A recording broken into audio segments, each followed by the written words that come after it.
Hello po, magandang gabi, magandang umaga.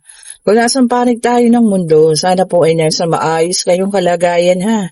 Habang pinapanood niyo ang video na ito, ayan, pasensya na kayo, gabi-gabi na naman tayo, no? Dahil po kasing ginagawa, ang dami kong ginagawa ngayon sa buhay ko. Okay po, pasensya na kayo ha. Okay po. Salamat sa mga nag-order. Bukas po tayo magpapa-JNT. Ayan. Kung meron po magpapasabay, ayan, magpasabay na po kayo ngayon ha. I-chat nyo ako. Andyan lang po yung link sa ating comment section. Okay po. So, meron tayo ditong Six of Pentacles. Ang unang tumalbog. Ayan. Ang unang nag-shuffle sa ating mga baraha. Okay po. Tingnan pa nga natin. Gusto ko pang makita. Ayun. Ay. O, meron tayong Two of Wands. Ano pa ba? Ano pa po ang inyong ibibigay? Ay, merong malungkot. Meron tayong Five of Cups. Okay. Meron tayong Page of Cups. Okay. Bakit ganun?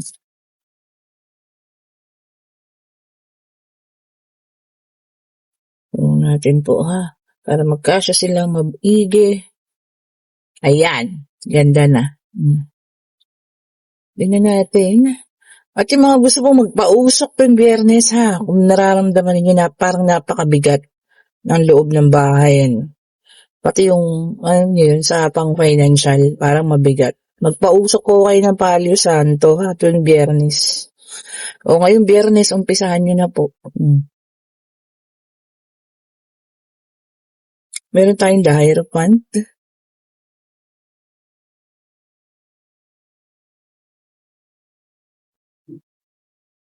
Meron tayo ditong Nine of Cups.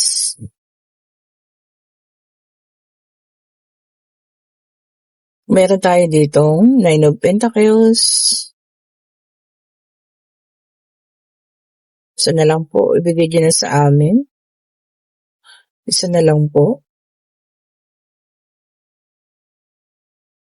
Ito na nga. Ay, may nagbabalanse na. Okay po, no? So, dito kasi merong isang taong malungkot. Ayan ha, may kalungkutan. Kasi parang naghiwalay, no? Ayan, pinili. Ayan, not sure kung ikaw to o siya.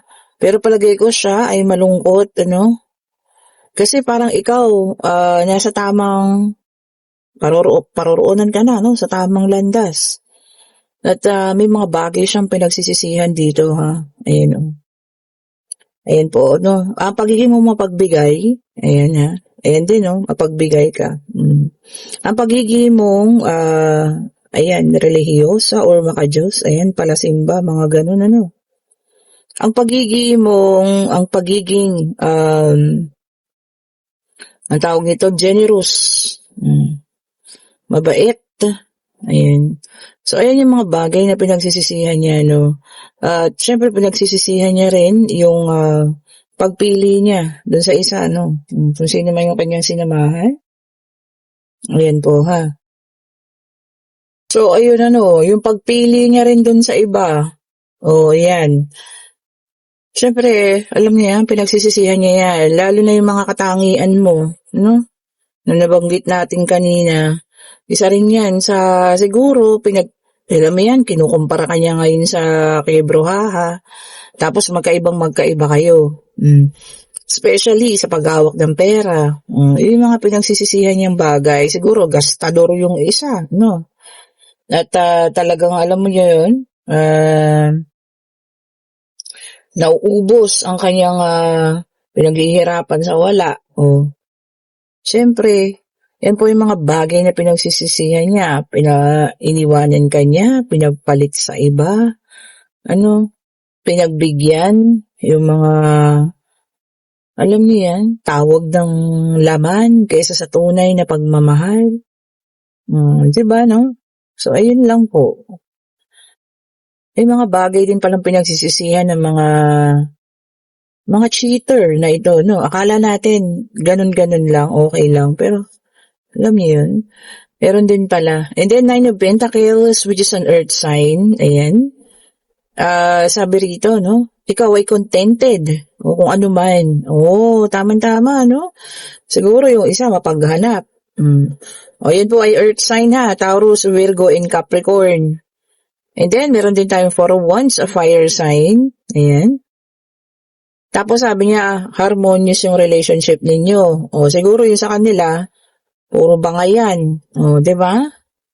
And then, Two of Cups, water sign. O, ngayon, naiisip niya na sana, no, kayo na lang yung ano, or hindi na lang siya nagloko.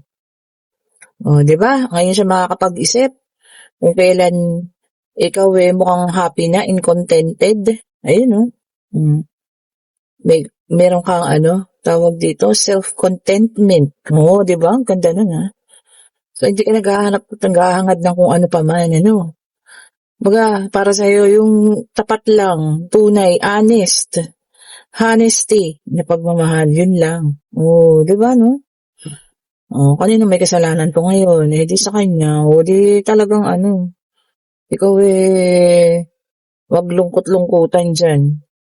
Siguro, ayan na rin, ano, sinasabi natin karma, para ano, alam niyo yun, malaman niya na hindi lahat ng bagay na pinagdidesisyonan niya, alam niyo, tama. O, diba? May mga bagay talaga na sa huli talaga yung pagsisisi. Wala po sa umpisa, ha? O, ito naka-reverse. O, kompleto na, ha? Air sign na ito. O, Three of Swords, air sign. Ayan. So, alam niya na yung negativity. Ano? Alam niya na yung mga mali doon sa kanyang ginawa, sabi rito, no? Tapos ikaw naman, naka-recover ka na. Talagang moving forward na. Ano to baka sobrang hiya ito sa inyo. Hindi po yan makikipagkita ha, sa sobrang hiya niya. Matagalan pa siguro, no? Siguro makikita kayo. Talagang makikita mo yung kaibahan nung ikaw ang kasama niya at dun sa kasama niya ngayon. Marami po siyang regrets ha at pinagsisisihan. Marami po. Okay, and then meron tayong Ace of Cups. Ayan, water sign. Yung iba sa inyo, panibagong yugto. Yan ha, panibagong yugto ng pag-ibig. Meron din tayong ano rito, may magpo-propose. Pwede pong proposal din yan ha. May magpo-propose ng kasal. Ayan po, no? Kung saan man kayo. So sana maging masaya ang proposal na ito, no? Engagement man yan, proposal man yan, ano? And then meron tayong Six of Swords, air sign. Ayan, pasensya na kayo sa ingay na naririnig. And yung iba sa inyo, may pag-alis, personal na pupuntahan, ayan. Hindi ko alam kung sa trabaho, no? Or kung ano man po yan, ano? Basta meron po kayong personal na pupuntahan, ayan. Personal daw. So, ibig sabihin hindi ito barkada outing. Meron kayong personal na aasikasuhin. Ano ba ito? Baka importante, ano? Maaring sa ibang bansa, sa ibang lugar. And then, meron tayong The Lovers, which is an air sign. Ayan. Mas lalalim ang pagmamahalan, sabi rito, no? Kasi pagsasamahin ang kalakasan yung dalawa. Strength of two. Umaga parang power of two, no? Wow, ganda, no? Power of two. So, mas titibay ang relasyon. Yung iba sa inyo yan, ha? Hindi ko nilalahat. Sasabihin na naman, hiniwalayan na nga po ako Sasabihin niyo pa, titibay pa. Hindi po lahat para sa inyo, ha? This is a general reading po. Ayan ha. Para walang violent reaction, ulitin na naman natin. General reading. You may or you may not resonate. Kaya nga lagi kong sinasabi, baka para sa iba. Okay po? Okay, tingnan pa nga natin kung ano pa po ang lalabas. Ito. Ayan, meron tayong Seven of Cups, water sign. Ayan. Sabi rito, no, may choices, may pagpipilian. Ayan, may pinagpipilian kung ano man ito ha. Pwede itong trabaho, pwede itong tawag dito, pag-ibig, pwede rin lugar, Ayan, baka may magbabakasyon, may pinagpipilian daw kayo. Kung ano man itong pinagpipilian ninyo, no? Pwede rin gamit. Kung ano man po yan, ha? Mga bagay-bagay. And then, meron tayo ditong Knight of Pentacles, Earth sign, naka-reverse naman siya. Ayan, meron sa inyong feeling stuck or hindi, yung parang walang paglago, nakakaramdam kayo ng gano'n, ano? Parang hindi, ang tawag dito, umaagos. Kumbaga, hindi, yung nakastuck lang kayo sa isang, tawag dito, sa isang pangyayari. Yun, yung mga pakiramdam na gano'n, ano? Yun ang pakiramdam. Meron daw nakakaramdam ng gano'n. And then, meron tayong Page of Swords, yan, air sign, ayan. O, sabi rito, no, merong nag-i-spy. So, maaaring may nag-i-spy sa inyo. Bakit kaya? O, naku. Pinapa-spyan kayo. Bakit? Meron ba kayo naging problema sa isang tao, no? Isang pangyayari na nasangkot kayo. And then, meron tayo ditong the Strength, fire sign in reverse. Ayan. Malalaman nyo na raw po kung ano yung weakness ninyo. Yan na. Bawat tao naman talaga may weakness. Ano ba yan? Siyempre ako, weakness ko talaga, matatamis, tsokolate. Alam nyo na yan. Diba? Ayan, malalaman nyo daw, ha? Kumbaga makikita nyo na kung ano yung weakness ninyo. Tama naman po, no? Wala naman talagang taong yung sa lahat okay. Meron at merong weakness, ha? Yun na yung pinaka-last natin. Okay po. And then, meron tayo ditong Two of Wands, a fire sign. Merong gagawa ng desisyon. Ayan, ano. Dito, ito is, may tawag dito, associated with travel. Baka may desisyon kayo, tungkol sa pag-travel, no.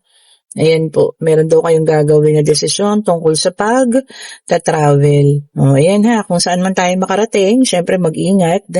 Baka merong mag-iibang bansa, no? Meron na namang pupunta ng ibang lugar or merong susunduin na ng kanyang afam.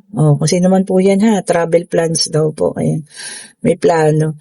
Okay po, pwede tayong magtanong, and kung kayo nasa situational reading na talagang merong isang taong nagsisisi at yun ang kanyang mga tawag dito, pinagsisisihan.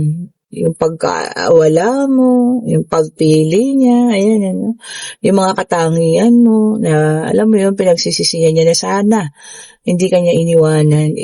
Alam mo yun, talagang wala lang doon, kasi lagi mo nga sinasabi, diba, nasa huli ang pagsisisi, wala yan sa umpisa. So, kayo po, no, kung maaaring magparamdam sa inyo, kayo na po ang magdesisyon, basta ang masasabi ko lang, huwag niyong kakalimutan yung mga bagay na nasaktan kayo before. Diba? Ito na ang ating yes and no card. Magtanong na ha. Pag-ibig, pangyayari, kung ano man po. Ayan. Pag-travel, ayan. Ang ating yes and no card, marami nang nasagot ha. Minsan may nag-chat na lang sa akin, alam niyo po, doon sa yes and no card, tama po yung sagot eh. Diba? At least nabigyan natin ng babala. Kagaya nung isa nating hello madam, kung nanonood ka. Tinanong niya raw kung naloko ba siya sa pera. Kasi pakiramdam niya para siyang naloko. Ang sagot daw po nung lumabas na nanood siya ay yes, dun na, kinabahan na po siya. At totoo nga po, paglipas nata ng kinabukasan, napagtantunan niya na siya ay naloko po. Diba? Powerful din ang ating yes and no card ha. Maraming may karanasan sa ating yes and no card. O siya magtanong na ha, sa inyong puso at isipan. Divine Universe, isa lang po. Ano ba ito? Isa lang po ha. Huwag po dala-dalawa at kami nagugulumihanan. Isa lang po. Divine Universe, isa lang po. Ibigay niya sa amin ang kasagutan sa ating kanilang mga katanungan. Ang sagot po ay no pa, no? Kung ano man yung itinanong ninyo. Ayan ha. Mag-ingat po ang iba ha. Baka matrigger sa isang conflict, masangkot. Ayan. Pwede rin sa isang, alam niyo yan, yung disagreements, no? Magkakaroon ng mga argumento. Ingat-ingat po ha. Maaring kayo ay mapoprovoke, no? Tawag doon na para kayong demonyohin para alam niyo makasagot kayo ng hindi maganda. So ingat-ingat po ha. Lalo na ngayon mainit-init pa rin kahit umuulan-ulan, mag-ingat po tayo ha ng mga ganyang pakiramdam. Alam niyo na. Sabi ko nga relax. Okay po, and kung nagugustuhan yung ating reading pa-like, pa-share, pa-subscribe, and hit the notification bell po ha para lagi kayong updated sa mga bagong videos na nire-release natin. And kung gusto nyo umorder ng ating mga bracelet, ayan po ha, mag-order na po kayo. And kung gusto nyo magpausok ng Palio Santo, yung link po nandiyan na mismo dito sa aking videos. Ayan, click nyo lang. Pwede rin incenso, no? Palio Santo po, talagang highly recommended ko yan. Especially kung nakakaramdam kayo ng sobrang bigat sa loob ng bahay, ha? Para maalis po yan. Every Friday po, hanggang makita yung gumaan-gaan ng sitwasyon. Okay, and tawag dito, kung gusto nyo magpa-schedule ng reading po ha, kung anong araw man ang gusto nyo, sige, kaya natin ibigay yan. Basta wag lang po yung gabing-gabi na. Thank you so much for watching po. Have a great day. Have a great night po sa inyo. Today is Wednesday, no? Happy Wednesday po sa lahat ha. Bye-bye po.